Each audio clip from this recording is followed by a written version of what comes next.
नमस्कार साथियों भाइयों बहनों, कैसे आप चलो फिर से स्वागत करता हूँ आपका अपने ज्ञान के चैनल वीवीटी नॉलेज पर। साथियों भाइयों बहनों, जैसा कि आप सभी जानते हैं यूपी ट्रिपल एससी पैट का एग्ज़ाम होने वाला है हाल फिलहाल। इसी से रिलेटेड आज हम हिस्ट्री की क्लासेस शुरू की हमने। तो आज का टॉपिक जो है वो आपका सेकंड टॉपिक है, यानी वैदिक सभ्यता। जी हाँ, सिलेबस के हिसाब से हम आपको हिस्ट्री की क्लासेस प्रोवाइड कराएंगे। और देखिए, हम आपको इसमें जो है साथियों टॉप 20 इंपॉर्टेंट क्वेश्चन, आज वैदिक सभ्यता का टॉपिक है। इसका जैसा अभी मैंने बताया, वैदिक सभ्यता यानी इसको हम वैदिक सभ्यता ही बोलते हैं, आर्य सभ्यता भी बोलते हैं, वैदिक काल और वैदिक युग चारों नाम से इसको जाना जाता है। इसका काल जो है 1500 ईसा पूर्व से 600 ईसा पूर्व तक हुआ था। Top 20 most important question. तो चलिए आगे बढ़ते हैं। साथ ही फर्स्ट क्वेश्चन आपका है, ऋग्वेद में सरस्वती नदी को आधुनिक समय में किस नदी से जोड़ा जाता है? तो आधुनिक समय बात की है भाई, ऋग्वेद में आधुनिक समय से किस नदी के साथ जोड़ा जाता है? तो इसका ऑप्शन क्या होगा? ऑप्शन ए है Ganga, option B Yamuna, option C Sindhu, option D Ghaggar Hakra. तो देखिए, इसका राइट आंसर जो हो जाएगा साथियों वो आपका हो जाएगा घग्गर हाकवा नदी। इसके साथ आधुनिक समय में इस नदी से जोड़ा जाता है, ठीक है ना। तो देखो, जो ऐतिहासिक जो हमारी हिस्ट्रिकल पीरियड है और पुरातात्विक जो खोज हुई है, ठीक है ना, जो पुरातात्विक खोज है साक्ष्यों के आधार पर, ठीक है ना, जो ऋग्वेद में ये हमारी नदी का वर्णन किस वेद में, ये भी ध्यान रखिएगा, पूछा आता है कभी क्वेश्चन। तो इस नदी का वर्णन हमारा ऋग्वेद में है, ये आप ध्यान रखिएगा, ठीक है ना। तो इस तरीके से अब देखिए, तो इसमें जो है आपका ये घग्गर हाकवा नदी से संबंधित है, साक्ष्यों के आधार पर प्रणाली से जोड़ा जाता है, ठीक है ना। क्योंकि यह नदी जो है हिमालय से निकलकर, और देखिए क्योंकि ये नदी क्या है, सरस्वती नदी हिमालय से निकलकर कहाँ जाती है, ये आपकी जाती है हिमालय से नदी निकलकर राजस्थान और गुजरात के वास्ते, यानी आपका राजस्थान स्टेट है और गुजरात स्टेट है, उसके वास्ते कहाँ जाकर गिरती थी, अरब ओशियन में, यानी अरब सागर में जाकर ये गिरती थी। लेकिन हुआ क्या, जलवायु परिवर्तन के कारण क्या हुआ, ये सूख गई। जलवायु परिवर्तन के कारण क्या हुआ, ये सूख गई, और सूखने के कारण लगा इसका अस्तित्व खत्म हो गया है। लेकिन वैदिक काल में ऋग्वेद में इस नदी को यानी सरस्वती नदी को क्या माना गया है, सबसे पवित्र, यानी इसको सबसे पवित्र नदी माना गया है। जी हाँ, ये ध्यान रखिए, इंपॉर्टेंट क्वेश्चन है, एक एक पॉइंट आप ध्यान से सुनिएगा। पूछ सकते हैं ऋग्वेद में सबसे पवित्र नदी कौन सी थी, सरस्वती नदी या घग्गर हाकवा के नाम से पूछ सकते हैं कन्फ्यूज़न करने के लिए, ठीक है ना। और इसको नाम क्या दिया गया था, नदितमा। ध्यान रखिएगा, ये क्वेश्चन बहुत इंपॉर्टेंट है, कई बार पूछा जा चुका है। और देखिए एक चीज़, जो क्वेश्चन पूछे गए सामने आपके सामने लिखे हुए कब किस एग्जाम में पूछे गए हैं क्वेश्चन, आपके पैटर्न ही पूछा गया है क्वेश्चन आपका। तो नदितमा नाम से इसको जाना जाता है और नदी में सर्वश्रेष्ठ कहा गया है। और अब बात करें तो देखिए गंगा यमुना बाकी ऑप्शंस की, तो गंगा का भी वर्णन जो है आपका ऋग्वेद में मिलता है, इसका भी, लेकिन इसको उस समय सबसे पवित्र नदी नहीं माना गया था, ठीक है ना, सरस्वती से अलग है। और इसका देखिए, इसका महत्व कब बढ़ा, इसका महत्व देखिए वैदिक सभ्यता को दो कालों में बांटा गया है, ठीक है ना। तो इसका जो वो बढ़ा वो उत्तर वैदिक काल में इसका महत्व बढ़ा, उत्तर वैदिक काल से गंगा का महत्व ज़्यादा बढ़ने लग गया। तो ध्यान रखिएगा, ये भी आपसे पूछा जा सकता है कभी कभी। और यह भारत की फिलहाल में सबसे बड़ी नदी है गंगा नदी, ठीक है ना। यह भारत की सबसे पवित्र और सबसे बड़ी नदी है। आज गंगा को हम देवी के रूप में पूजते हैं, अच्छी बात है, ठीक है ना। नेक्स्ट है आपकी यमुना। तो यमुना के बारे में आप सभी जानते हैं भाई, यमुना नदी भी एक पवित्र नदी है, गंगा यमुना सरस्वती जैसा नाम था, ठीक है ना। तो यमुना भी प्रमुख नदी है, ऋग्वेद में भी इसका उल्लेख मिलता है आपको देखने को। इसके बारे में ज़्यादा नहीं पूछते, बस ध्यान रखिए ऋग्वेद में इसका उल्लेख मिलता है आपको। नेक्स्ट है आपका सिंधु। अब सिंधु की बात करते हैं भाई, ठीक है ना।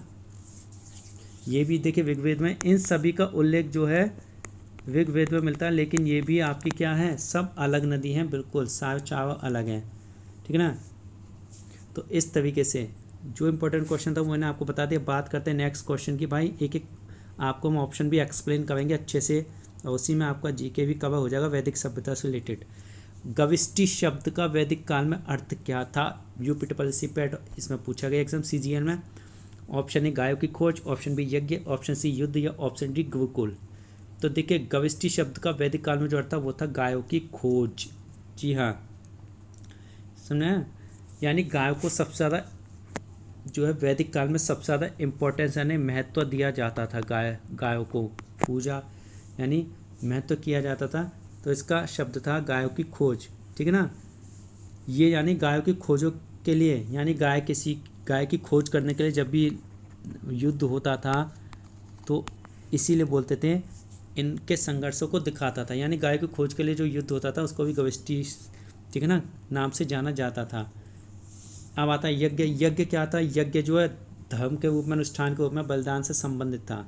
जो क्या होता था, जो देवी देवताओं को प्रसन्न करने के लिए किया जाता था, ठीक है ना। युद्ध के लिए वैदिक काल में कई शब्द आते हैं, ठीक है ना, जैसे सम्मति, संग्राम या स्पर्धा, समझ गए, सम्मति, संग्राम या स्पर्धा, ये सारे शब्द इसमें यूज़ होते हैं आपके। इसमें एक शब्द गविष्टि भी था जो अभी मैंने आपको बताया, ये भी यूज़ होता था, ठीक है ना। लेकिन इनका मुख्य उद्देश्य क्या था इन सभी संबंधों का, यानी लेकिन इसका मुख्य उद्देश्य क्या था? गविष्टि का गायों की खोज करना। अब आते हैं गुरुकुल। बात करें गुरुकुल की तो गुरुकुल ऑप्शन देखिए, गुरुकुल क्या था? गुरुकुल एक तरीके से जैसे आजकल स्कूल होते हैं तो वो भी एक तरीके से शिक्षा का केंद्र था। वहाँ बच्चे जाकर आश्रमों में रहते थे और शिक्षा ग्रहण करते थे अपने गुरुओं से जाकर। खुले में वनों में आश्रम बने होते थे ऋषि मुनियों के, तो वहाँ जाकर शिक्षा जो है करते थे। अगला प्रश्न है साथियों, भाइयों, बहनों, किस वेद को संगीत का वेद कहा जाता है? तो इसका सही आंसर हो जाएगा Samaveda. Option C is right answer. देखिए सामवेद में क्या है, वैदिक काल के सभी संगीत से संबंधित जानकारी है। और भारतीय संगीत का जनक किसको माना जाता है? यानी भारतीय संगीत का जनक सामवेद को माना जाता है। और इसमें जो भी वैदिक काल में घटना थी, जो भी विचार थी, उनसे संबंधित घटनाओं को संगीत में रूप में दिखाया गया है। तो मेन आ गया। बात करते हैं सेकंड के ऋग्वेद। अब देखिए ऋग्वेद क्या है? भारत का सबसे प्राचीन वेद कहा जाता है। ऋग्वेद को भारत का सबसे प्राचीन वेद कहा जाता है। और इसमें किसकी जानकारी मिलेगी आपको? देवी देवताओं की स्तुति की, यानी मंत्रों की जानकारी। देवी देवता स्तुति कैसे करते थे, कैसे मंत्र करते थे, ठीक है ना। इसमें उनके द्वारा रचित जो है भजन और मंत्र आपको मिलेंगे। भजन और मंत्रों से संबंधित जानकारी इसमें आपको वो चीज़ें मिलेंगी। अब अगले वेद की बात करते हैं भाई, सामवेद, यजुर्वेद। यजुर्वेद आपका किससे संबंधित था? ये आपका वेद, यज्ञों और पूजा पाठ से संबंधित था, ठीक है। अनुष्ठानों की विधियों, यानी जो भी हम पूजा पाठ करते हैं, अनुष्ठान करते हैं, यज्ञ करवाते हैं, जो भी उनसे रिलेटेड नियम होते थे इसमें उसकी जानकारी थी। तो एक तरीके से बोल सकते हैं, ठीक है ना, नियमों का संग्रह है वेद, यज्ञ, अनुष्ठानों की विधियों का।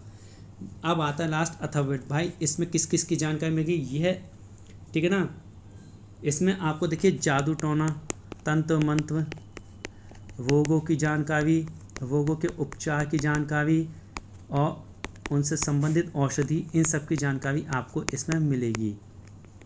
तो इस तरीके से आप अथर्ववेद में इस सब की जानकारी मिलेगी। बात करते हैं अब अगले प्रश्न की साथियों, भाइयों, बहनों। अगला प्रश्न है आपका, पूर्व सूक्त किस वेद में मिलता है? तो आंसर हो जाएगा आपका ऋग्वेद में। Option A is a right answer. Rigveda में पूर्व सूक्त मिलता है और ये ऋग्वेद के 10वें मंडल में आपको दिखाई देगा, ठीक है ना, 10वें मंडल में आपको दिखाई देगा। और ये एक महत्वपूर्ण क्या है पूछ सकते हैं, ये एक भजन भी है, महत्वपूर्ण भजन है ये, और जिसमें विराट पुरुष के बलिदान का वर्णन है। किसका वर्णन है? एक विराट बड़ा शरीर वाला, ठीक है, विराट पुरुष के बलिदान, किसका बलिदान का वर्णन किया गया है पूर्व सूक्त में। और देखिए इसमें चाव और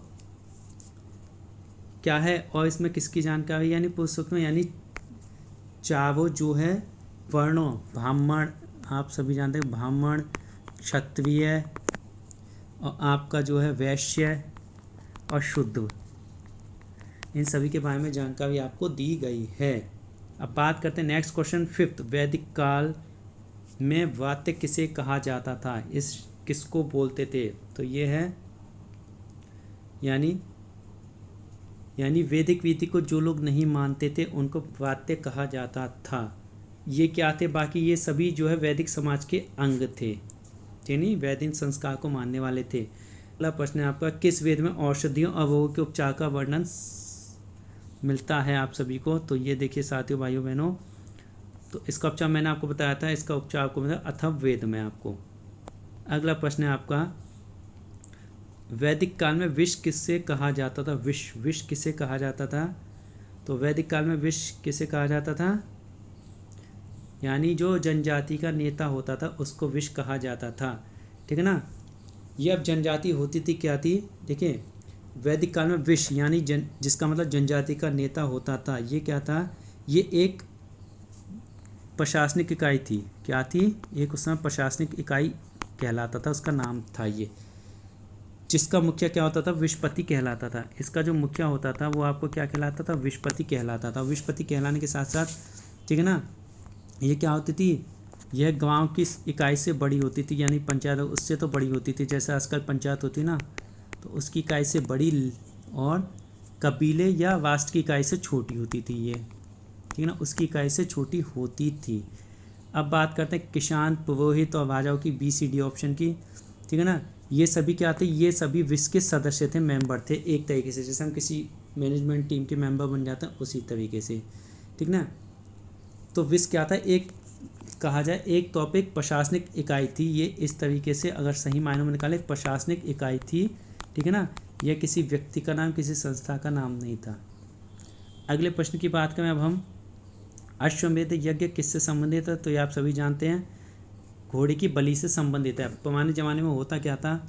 उस टाइम पे कोई राजा यज्ञ करता था तो एक घोड़े को छोड़ा जाता था, वो घोड़ा भ्रमण के लिए निकलता था। अगर उस घोड़े को कोई बीच में रोक लेता था तो क्या होता था?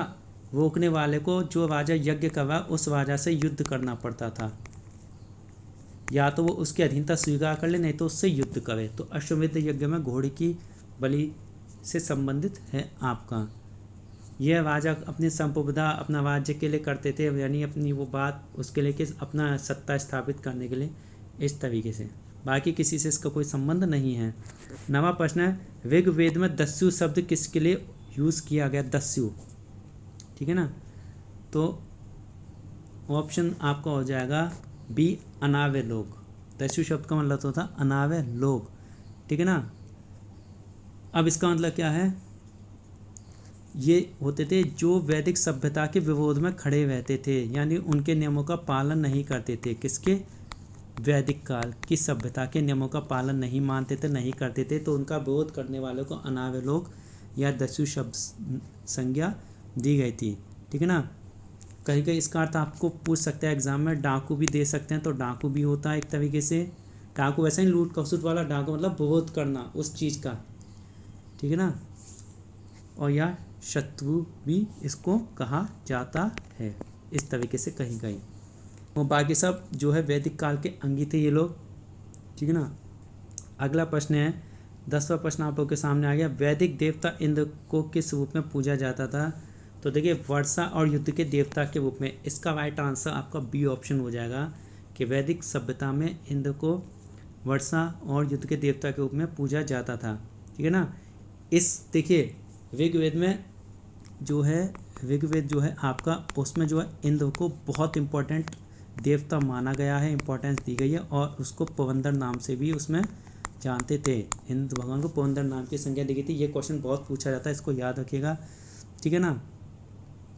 और पवंदर का अर्थ भी पूछ लेते कभी कभी, तो इसका मतलब ये है किले को तोड़ने वाला, यानी किले को तोड़ने वाला, ये आप याद रखिएगा इस तरीके से। अब अगला प्रश्न है आपका, उपनिषदों को किस नाम से भी जाना जाता है? अब बताइए, उपनिषद जो होते थे उनको किस नाम से जाना जाता है? उनको वेदांत नाम से भी जाना जाता है, दूसरे नाम, यानी जिसका अर्थ है वेदों का अंत। क्या अर्थ है? वेदों का अंत, यानी इसका अर्थ ये है किसका? वेदांत। और उपनिषद का मतलब वेदांत, वेदांत का मतलब वेदों का अंत, ठीक है ना। ये वेदों के अंतिम भाग को दर्शाता है, किसको? यानी वेदों का जो लास्ट पार्ट है ना, लास्ट पार्ट ऑफ वेदा, ये उसको दर्शाता है और उनके सार को भी दिखाता है, ठीक है ना। यानी वे जो वैदिक ज्ञान होता था उनके अंतिम दार्शनिक निष्कर्ष रिजल्ट प्रस्तुत करते हैं, इस तरीके से। अब बात करते हैं हम बाकी के ऑप्शन की। राइट आंसर की बात होगी वेदांग। देखिए वेदांग का मतलब क्या होता था? वेदांग यानी शिक्षा कल्प, ये आपका एक तरीके से क्राफ्ट से संबंधित है। शिक्षा कल्प, आपका ज्योतिष, व्याकरण, वस्तु, छंद, जिसमें इन सभी चीज़ों का वर्णन है। छंद, ज्योतिष और किस चीज़ का, एक चीज़ और है पार्ट आपका निवृत्त, यानी इस तरीके से इन चीज़ों का इसमें वर्णन किया गया है वेदांग। ठीक है ना। वेदों को समझने के लिए एक सहायक ग्रंथ है। वेदांत एक तरीके से वेदों का ही छोटा रूप कहा जाता है। अब बात करते हैं नेक्स्ट ब्राह्मण की। ब्राह्मण तो एक तरीके से वैदिक सभ्यता के अंग थे। ठीक है ना। यज्ञ की विधि को बताते हैं। अणक्य। अब आवाक्य का मतलब क्या है? आवाक्य का मतलब है कि जो ग्रंथ वनों में लिखे जाते थे, ऋषि मुनि तब सब वो जो वनों में ग्रंथ लिखे जाते थे, जंगलों में लिखे जाते थे, ठीक है ना, और वैसे में अनुष्ठानों से उनसे संबंधित है। ठीक है, यानी वनों में जो यज्ञ लिखे गए हैं उनसे संबंधित, वैसे में अनुष्ठानों से संबंधित है। अगले प्रश्न की अगर हम बात करें, अगला प्रश्न है किस वेद में यज्ञों की विधियाँ वर्णित हैं? Option A Rigveda, option B Yajurveda, option C Samaveda, option D Atharvaveda. भाई अभी मैंने बताया चारों वेदों का यज्ञ किस में आते हैं आपके, बताइए। तो इसका आंसर क्या आ जाएगा? यजुर्वेद। यजुर्वेद क्या है? ये आपका यज्ञ से पूजा पाठ के विधि अनुष्ठानों की विधियों से संबंधित है। आवश्यक मित्रों की विधियों का इसमें वर्णन किया जाएगा। बाकी मैं आपको बता ही चुका हूँ। अगला प्रश्न आपका आता है वैदिक काल में ग्राम का क्या अर्थ था? इसका सही ऑप्शन क्या हो जाएगा? उत्तर गांव। ग्राम माने गांव, गांव इतने होते थे भाई वैदिक काल में। गाय और गायों का समूह को मैंने बता दिया। अभी आपको बताया था गाय गविष्टि, यज्ञ और यज्ञ स्थल, सेना। ठीक है ना, यानी यज्ञ स्थल जहाँ पर यज्ञ होते थे उसको यज्ञ स्थल, यज्ञ भूमि कहा जाता था। सेना, सेना के लिए दस्यु जैसे शब्द भी प्रयुक्त होते थे उस टाइम में, सेना, दस्यु। अब नेक्स्ट प्रश्न है आपका, नेक्स्ट क्वेश्चन है आपका 14th क्वेश्चन है आपका सभी साथियों भाइयों बहनों। आवे शब्द का शाब्दिक अर्थ क्या है? तो कुलीन या श्रेष्ठ। Option A right answer. इसका शब्द श्रेष्ठ या आपका कुलीन। आवे शब्द का शाब्दिक अर्थ ये मिल जाता है आपको, श्रेष्ठ या कुलीन। अब बात करते हैं थोड़ी और इसमें, ठीक है ना। यानी यह लोगों की पहचान करवाता था, एक कहते ना इम्पोर्टेंस देता था, एक आत्मपद नाम था। किसान, योद्धा, पुजारी, ये सभी समाज के विभिन्न अंग थे वैदिक उसमें काल में। अगला प्रश्न है आपका 15, वैदिक काल में बाली क्या कहलाता था? बाली का मतलब क्या होता था? तो देखिए बाली यानी कर, यज्ञ, नृत्य, गीत। ठीक है ना। तो इसका ऑप्शन आपका क्या हो जाएगा? एक कर यानी बाली। तो कर का मतलब क्या था? पहले ये एक स्वैच्छिक योगदान के, आज तो देखिए कब आजकल जबरदस्ती लिए जा रहे हैं, गवर्नमेंट ने अप्लाई कर दिए, पर ये एक तरीके से करता ये योगदान था। उस समय ये लोग अपनी स्वेच्छा से यानी अपनी मर्जी से करते थे, कोई जबरदस्ती लिया नहीं जाता था। ठीक है ना। लेकिन उत्तर वैदिक काल में क्या हुआ? उत्तर वैदिक काल में इसको अनिवार्य कर दिया गया इस तरीके से, उसमें लिया जाता था। लेकिन जो आपका वैदिक काल था, वैदिक काल था, उसमें यह आपका नहीं लिया जाता था। ठीक है ना। बाकी नृत्य, यज्ञ, संगीत, गीत तो आप जानते ही हैं। 17th क्वेश्चन की 16 क्वेश्चन, ऋग्वेद में कुल कितने मंडल हैं? तो आंसर 10 मंडल हैं। ये इसका सही आंसर हो जाएगा, 10 मंडल हैं। ठीक है ना। पुस्तकों में विभाजित, यानी मंडल यानी 10 पुस्तकों में विभाजित किया गया है। देखिए, यानी 7वां जो मंडल है इसका वो सबसे पुराना माना जाता है, जबकि पहला और आपका 10वां, पहला और 10वां मंडल सबसे बाद में इसमें जोड़े गए हैं। अगला प्रश्न आपका किस वेद में शांति मंत्र पाया जाता है? ऋग्वेद, यजुर्वेद, सामवेद, अथर्ववेद। तो देखिए शांति मंत्र जो आपका पाया था वो यजुर्वेद में। हमने आपका क्या क्या विधियों का उल्लेख किस में मिलता है? आपको पूजा पाठ, अनुष्ठान, धार्मिक समुदाय, यजुर्वेद में उल्लेख मिलता है। तो उसमें शांति मंत्र पाया जाता है, जो क्या होता था? शांति और स्मृति का मंत्र था। शांति और स्मृति करने के लिए इसका मंत्र का उपयोग किया जाता था। अब क्या है, ऋग्वेद में मैंने आपको बता दिया ये देवताओं की स्थिति से संबंधित है, उनका उल्लेख है। सामवेद मैंने आपको बता दिया था। सामवेद आपका किससे संबंधित है? संगीत से संबंधित है। भारतीय संगीत का जनक माना जाता है, और जो भी विधाएं ऋग्वेद काल में होती थी उसको संगीत रूप से उसमें वो किया गया था प्रस्तुत। अथर्ववेद आपको मैंने आपको बताया जादू टोना, मंत्र, औषधि, रोग उपचार, उनसे संबंधित दवाइयाँ, इनके बारे में जानकारी मिलती है। प्रश्न है आप सभी का, वैदिक काल में सभा और समिति क्या कहलाती थी? यानी सभा और समिति धार्मिक संस्थाएं, राजनीतिक संस्थाएं, शिक्षा केंद्र, यज्ञ स्थल। तो मेरे ख्याल से इसका आंसर क्या होगा, आप बताएं जल्दी से। तो देखिए इसका आंसर था राजनीतिक संस्थाएं कहलाती थी सभा और समिति, ठीक है ना। क्या थी? एक तरीके से एक छोटी और विशिष्ट सभा होती थी, छोटी जैसे ग्राम पंचायत वगैरह होती है आज के टाइम में, छोटी एक विशिष्ट सभा होती थी पंचायत की तरह, जैसे सरकार की तरह आजकल, ठीक है ना। जिसमें क्या होता है, जिसमें ओल्ड पर्सन यानी जितने बड़े लोग होते थे वो शामिल ज़्यादातर इसमें रहते थे। किसमें? ये आपके हम सभा की बात कर रहे हैं। अब बात करें समिति की, ठीक है ना। समिति क्या थी? समिति एक व्यापक स्तर पर थी, जैसे अपने स्टेट में स्टेट गवर्नमेंट ऑफ इंडिया में सेंट्रल गवर्नमेंट है, ऐसे ही समिति एक व्यापक स्तर पर होती थी, ठीक है ना, बड़े एक स्तर पर फैली हुई होती थी, ठीक है ना। जहाँ पर क्या होता था, राजा का चुनाव और संबंधित विषय होते थे, उनसे रिलेटेड चर्चाएं होती थी। बाकी शिक्षा का केंद्र यज्ञ स्थल हमने आपको बता दिया। अगला प्रश्न है आपका, ये किस वेद में कृषि और पशुपालन का वर्णन है? तो आंसर आ जाएगा हमारा ऑप्शन सी, अथर्ववेद। अथर्ववेद में आपका पशुपालन का उल्लेख मिलता है देखने को, कृषि का भी मिलता है, ठीक है ना। इसमें आपके इससे रिलेटेड मंत्र भी हैं, सूक्त भी हैं, आपका और भी जानकारी दी गई है इसमें। यानी अच्छी फसल उगाने के लिए मंत्र, वर्षा करने के लिए मंत्र, अच्छी फसल उगाने के लिए, फसलों को बीमारियों से बचाने के लिए आपका, ठीक है ना, इस तरीके से। और भी है कि बारिश मतलब खेती से संबंधित, पशुधन की सुरक्षा कैसे करनी है, तो इनमें उनसे रिलेटेड मंत्र सम्मिलित थे।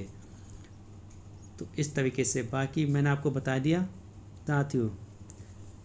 ये अगला प्रश्न 20 प्रश्न, ये आपका होमवर्क है, आप इसको आंसर में कमेंट करके बताइएगा, ठीक है ना, कि गोत्र प्रथा का प्रारंभ किस उद्देश्य से हुआ था, ठीक है ना। तो इस तरीके से ये आपको होमवर्क में।